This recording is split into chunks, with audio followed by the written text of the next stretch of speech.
ಮಂಗಳೂರಿನಲ್ಲಿ ಪ್ರಧಾನಿ ಮೋದಿ ಭರ್ಜರಿ ರೋಡ್ ಶೋ, ಕರಾವಳಿ ಸಂಸ್ಕೃತಿ ಅನಾವರಣ. ಮಂಗಳೂರಿನಲ್ಲಿ ಭಾನುವಾರ ನಡೆದ ಪ್ರಧಾನಿ ನರೇಂದ್ರ ಮೋದಿಯವರ ರೋಡ್ ಶೋಗೆ ಅಪಾರ ಜನಸ್ತೋಮವೇ ಹರಿದು ಬಂದಿತ್ತು.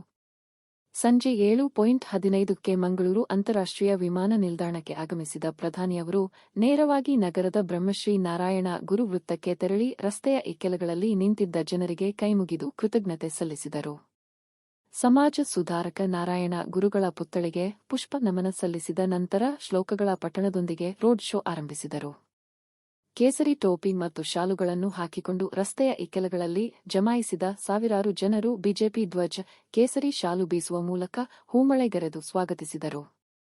ಅಲಂಕೃತವಾದ ತೆರೆದ ವಾಹನದಲ್ಲಿ ರೋಡ್ ಶೋನಲ್ಲಿ ಪಾಲ್ಗೊಂಡ ಪ್ರಧಾನಿ ಕೇಸರಿ ಟೋಪಿ ಧರಿಸಿ, ಕೈಯಲ್ಲಿ ಬಿಜೆಪಿ ಚಿಹ್ನೆಯಾದ ಕಮಲದೊಂದಿಗೆ ಉತ್ಸಾಹಭರಿತ ಪ್ರೇಕ್ಷಕರತ್ತ ಕೈಬೀಸಿದರು. ದಕ್ಷಿಣ ಕನ್ನಡ ಮತ್ತು ಉಡುಪಿ ಚಿಕ್ಕಮಗಳೂರು ಕ್ಷೇತ್ರಗಳ ಬಿಜೆಪಿ ಅಭ್ಯರ್ಥಿಗಳಾದ ಕ್ಯಾಪ್ಟನ್ ಬ್ರಿಜೇಶ್ ಚೌಟ ಮತ್ತು ಕೋಟಾ ಶ್ರೀನಿವಾಸ್ ಪೂಜಾರಿ ಅವರ ಪಕ್ಕದಲ್ಲಿದ್ದರು.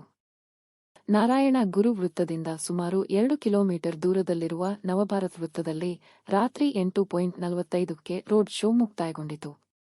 ನವಭಾರತ ಸರ್ಕಲ್ನಲ್ಲಿ ಎಸ್ಯುವಿ ಹತ್ತಿದ ಅವರು ಹಂಪನಕಟ್ಟೆ ವೃತ್ತದವರೆಗೆ ರಸ್ತೆ ಬದಿಯಲ್ಲಿ ನಿಂತಿದ್ದ ಜನರತ್ತ ಕೈಬೀಸಿದರು. ಕರಾವಳಿ ಸಂಸ್ಕೃತಿ ಅನಾವರಣ, ಯಕ್ಷಗಾನ, ಹುಲಿ ಕುಣಿತ ಮತ್ತಿತರ ತಂಡಗಳಿಂದ ಡೋಲು ಹಾಗೂ ಇತರೆ ಸಂಗೀತ ವಾದ್ಯಗಳ ವಾದನ ನೆರೆದಿದ್ದವರಿಗೆ ಚೈತನ್ಯ ತುಂಬಿತು. ರೋಡ್ ಶೋ ಉದ್ದಕ್ಕೂ ಜನರು ಜೈ ಜೈ ಮೋದಿ ಘೋಷಣೆಗಳನ್ನು ಕೂಗುವ ಮೂಲಕ ತಮ್ಮ ನೆಚ್ಚಿನ ನಾಯಕನನ್ನು ಹುರಿದುಂಬಿಸಿದರು. ಮೋದಿ ಕಾರ್ಯಕ್ರಮಕ್ಕಾಗಿ ಮಂಗಳೂರು ಬಿಜೆಪಿ ಬಾವುಟ, ಬಂಟಿಂಗ್ಸ್ಗಳಿಂದ ಕೇಸರಿಮಯವಾಗಿತ್ತು. ಬೆಳಗ್ಗೆಯಿಂದಲೇ ಪಥಸಂಚಲನ ನಡೆಯುವ ಪ್ರದೇಶಗಳಲ್ಲಿ ಭದ್ರತೆಯನ್ನು ಹೆಚ್ಚಿಸಲಾಗಿತ್ತು. ಮಧ್ಯಾಹ್ನ 2 ಗಂಟೆಯಿಂದ ರೋಡ್ ಶೋ ಮಾರ್ಗದಲ್ಲಿ ವಾಹನ ಸಂಚಾರ ಸ್ಥಗಿತಗೊಂಡಿತ್ತು. ಪ್ರಧಾನಮಂತ್ರಿಯ ದರ್ಶನಕ್ಕೆ ಸರಿಯಾದ ಸ್ಥಳವನ್ನು ಹುಡುಕಲು ಜನರು ಸಂಜೆ 5 ಗಂಟೆಯಿಂದಲೇ ರೋಡ್ ಶೋಗೆ ಬರಲು ಪ್ರಾರಂಭಿಸಿದರು. ಬಿಜೆಪಿಯ ಮಾಜಿ ಕಾರ್ಪೊರೇಟರ್ ರೂಪಾ ಡಿ ಬಂಗೇರ ಮಾತನಾಡಿ, ರೋಡ್ ಶೋ ಬಿಜೆಪಿ ಕಾರ್ಯಕರ್ತರು ಮತ್ತು ಬೆಂಬಲಿಗರಲ್ಲಿ ಚೈತನ್ಯವನ್ನು ಮೂಡಿಸಿದೆ ಮತ್ತು ಮೋದಿ ಅವರು ಸತತ 3ನೇ ಅವಧಿಗೆ ಪ್ರಧಾನಿಯಾಗುವುದನ್ನು ನೋಡಲು ಕಾಯುತ್ತಿದ್ದಾರೆ ಎಂದು ಹೇಳಿದರು. ರಾಮಮಂದಿರವನ್ನು ಸಾಕಾರಗೊಳಿಸಿದ್ದಕ್ಕಾಗಿ ಮೋದಿಯವರಿಗೆ ಕೃತಜ್ಞತೆ ಸಲ್ಲಿಸುವ ಸಲುವಾಗಿ ಅವರು ಕಾರ್ಯಕ್ರಮಕ್ಕೆ ಬಂದಿದ್ದರು ಎಂದು ಮತ್ತೊಬ್ಬ ಬಿಜೆಪಿ ಕಾರ್ಯಕರ್ತರು ಹೇಳಿದರು.